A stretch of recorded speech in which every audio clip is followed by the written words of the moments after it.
اعوذ باللہ من الشیطان الرجیم بسم اللہ الرحمن الرحیم۔ شروع اللہ کے نام سے جو بڑا مہربان نہایت رحم کرنے والا ہے۔ قرب قیامت کا ایک ایسا فتنہ جس کا خوف اور دبدبہ ہر زمانے میں پایا جاتا تھا۔ اس فتنے کا ذکر اگر صحابہ کرام کی مجلس میں ہو جاتا تو صحابہ زارو قطار رونا شروع کر دیتے اور اس فتنے سے اللہ پاک کی پناہ مانگتے۔ دوستو، آج کی اس ویڈیو میں بات کروں گا اس کائنات کے سب سے بڑے فتنے کی، یعنی دجال کی۔ یہ دجال کون ہے اور دجال حقیقت میں کس شخصیت کا نام ہے؟ دجال کی پیدائش کب اور کیسے ہوئی اور دجال کے ماں باپ کون ہیں؟ اور کیا حضور پاک صلی اللہ علیہ وآلہ وسلم کے زمانے میں بھی دجال موجود تھا؟ دجال اس وقت کہاں ہے اور دجال اس دنیا میں کب ظاہر ہوگا؟ دوستو، ان سارے سوالوں کے جواب آج کی اس ویڈیو میں آپ کو قرآن و حدیث کی روشنی میں بتاؤں گا، لہٰذا آپ سے درخواست ہے کہ میری اس ویڈیو کو پورا اینڈ تک ضرور دیکھیے گا۔ دوستو، نبی پاک صلی اللہ علیہ وآلہ وسلم نے ارشاد فرمایا کہ قیامت اس وقت تک قائم نہیں ہوگی جب تک کہ دجال اس دنیا میں ظاہر نہ ہو جائے۔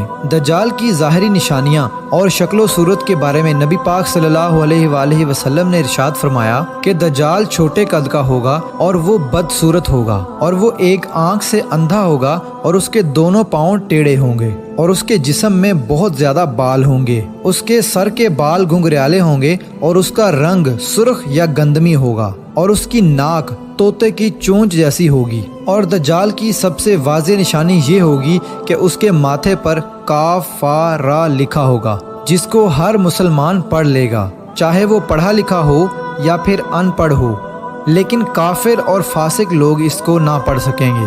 دوستو، دجال جب اس دنیا میں ظاہر ہوگا تو لوگوں کے سامنے وہ پرہیزگار بن کر رہے گا تاکہ لوگ زیادہ سے زیادہ اس کی پیروی کریں، لیکن اندر سے وہ کافروں کی طرح ظالم ہوگا۔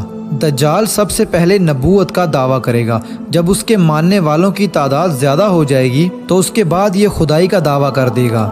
دجال ایک بہت بڑی سواری پر سوار ہو کر پوری روئے زمین پر گردش کرے گا۔ وہ سواری اتنی بڑی ہوگی کہ اس کی آنکھوں کا درمیانی فاصلہ 40 گز ہوگا۔ دوستو، دجال کے پاس بے شمار طاقت اور بے شمار مال و دولت کے خزانے ہوں گے۔ اس روئے زمین کی زیادہ تر نہروں پر اس کا قبضہ ہوگا اور اس کی اجازت کے بغیر کوئی بھی پانی نہ پی سکے گا۔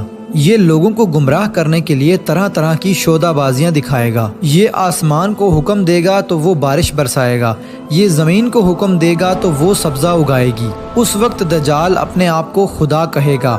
جو لوگ اس کے پیروکار بن جائیں گے ان کو یہ مالا مال کر دے گا اور وہ لوگ عیش و عشرت کی زندگی گزاریں گے، اور جو لوگ دجال کو خدا ماننے سے انکار کر دیں گے تو یہ ان کو قتل کر دے گا۔ دوستو، دجال بجلی سے بھی زیادہ تیز رفتار سے اس زمین کے اندر گردش کرے گا اور وہ دنیا کے ہر کونے میں جائے گا۔ اس وقت دنیا کے تمام کافر اور اسرائیلی لوگ اس کی حمایت کریں گے اور اس کی جماعت کے ساتھ شامل ہو جائیں گے، لیکن جو سچا مسلمان ہوگا وہ اس کو پہچان لے گا اور اس کو ماننے سے انکار کر دے گا۔ دجال پوری روئے زمین میں فتنہ اور فساد پھیلانے کے بعد مکہ مکرمہ اور مدینہ منورہ کی طرف روانہ ہوگا۔ جب یہ مکہ میں داخل ہونے کی کوشش کرے گا تو اس کو مکہ میں داخل ہونے سے روک دیا جائے گا اور آخر کار مکہ سے ذلیل و خوار ہو کر مدینہ منورہ کی طرف جائے گا۔ اس وقت مدینہ منورہ کے 7 دروازے ہوں گے اور ہر دروازے پر اللہ تبارک و تعالیٰ کی طرف سے ایک نگہبان فرشتہ مقرر ہوگا جو اس کو مدینہ منورہ میں داخل ہونے نہیں دے گا۔ اس وقت دجال مکہ اور مدینہ کے باہر کھڑے ہو کر ایک خوفناک چیخ مارے گا۔ اس وقت مکہ اور مدینہ کے اندر جو بھی لوگ منافقین ہوں گے وہ اس کی آواز سن کر باہر نکل آئیں گے اور دجال کے گروہ میں شامل ہو جائیں گے۔ دوستو، دجال 40 دن تک دنیا میں رہے گا اور آخر کار امام مہدی علیہ السلام اور حضرت عیسیٰ علیہ السلام کے ساتھ اس کا مقابلہ ہوگا۔ اس وقت دجال کا لشکر دنیاوی اعتبار سے مسلمانوں سے زیادہ مضبوط اور زیادہ طاقتور ہوگا۔ اس وقت مسلمانوں اور دجالی گروہ کے درمیان ایک بہت بڑی جنگ ہوگی۔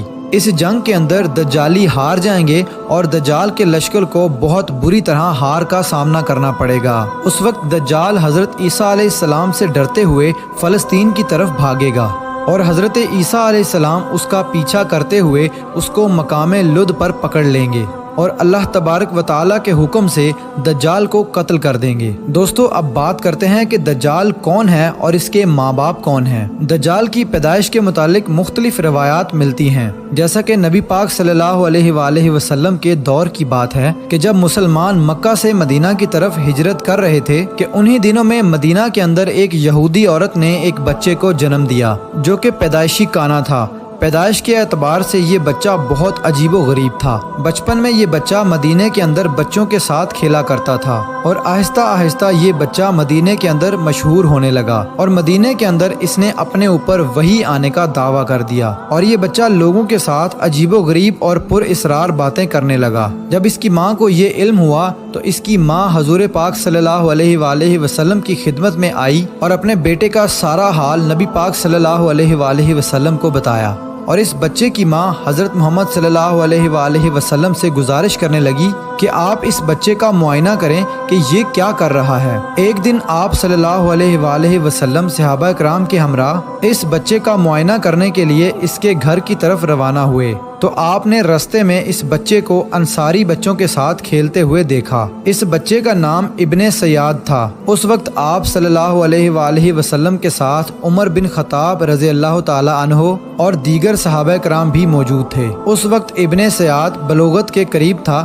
لیکن جوان نہیں ہوا تھا۔ آپ صلی اللہ علیہ وآلہ وسلم اس کے قریب گئے لیکن اس کو پتہ نہ چلا تو آپ صلی اللہ علیہ وآلہ وسلم نے اس کی کمر پر ایک ضرب لگائی اور ابن سیاد سے فرمایا کہ کیا تم گواہی دیتے ہو کہ میں اللہ کا رسول ہوں؟ تو ابن سیاد نے آپ صلی اللہ علیہ وآلہ وسلم کی طرف دیکھا اور کہا کہ میں گواہی دیتا ہوں کہ آپ اللہ کے رسول ہیں۔ پھر ابن سیاد نے آپ صلی اللہ علیہ وآلہ وسلم سے کہا کہ کیا آپ گواہی دیتے ہیں کہ میں اللہ کا رسول ہوں؟ تو آپ صلی اللہ علیہ وآلہ وسلم نے ابن سیاد کو چھوڑ دیا اور فرمایا کہ میں اللہ اور اس کے رسولوں پر ایمان لایا۔ اس کے بعد آپ صلی اللہ علیہ وآلہ وسلم نے ابن سیاد سے پوچھا کہ تو کیا دیکھتا ہے؟ تو ابن سیاد نے کہا کہ میں سمندر پر عرش دیکھتا ہوں۔ تو اس وقت آپ صلی اللہ علیہ وآلہ وسلم نے ارشاد فرمایا کہ وہ ابلیس کی چال ہے۔ تو اس وقت ابن سیاد نے حضرت محمد صلی اللہ علیہ وآلہ وسلم کو بتایا کہ میرے پاس سچی اور جھوٹی خبریں آتی ہیں۔